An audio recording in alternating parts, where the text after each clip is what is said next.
I'm the Reverend Andrew Van Kirk. Today in our A Holy Lent series, fasting from other things besides meals. In the last two videos, we've talked about fasting in the traditional sense of restricting our food intake. Today, however, it's common for people to fast from other things. We often talk about giving things up for Lent.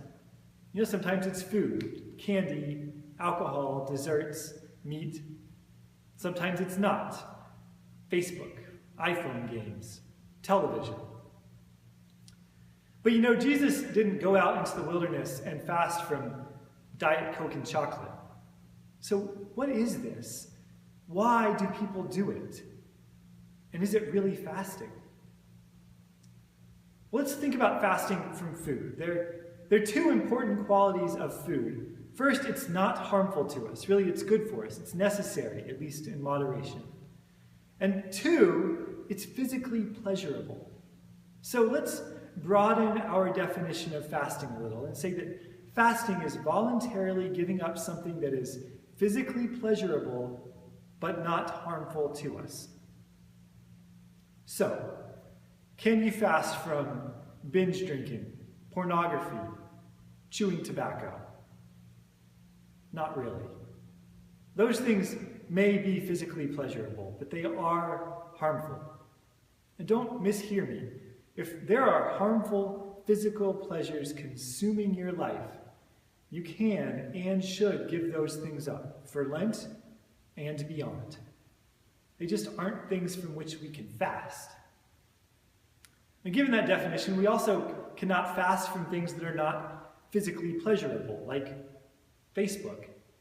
When we give up those sorts of things, we're really engaging in another and very much worthwhile spiritual discipline, that of self-denial.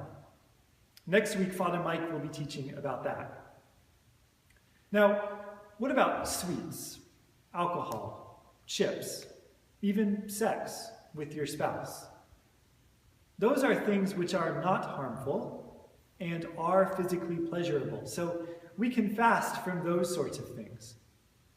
But do remember that going without chips for 40 days may not make you quite notice your body the same way that going without a meal on Friday might. In fact, you might even feel better. The point of all this is not to provide a bunch of rules or worse, to tell you that you're doing it wrong. Rather, by understanding what fasting is and what it is not, we can then do it. We can fast in a way that bears more spiritual fruit in our lives.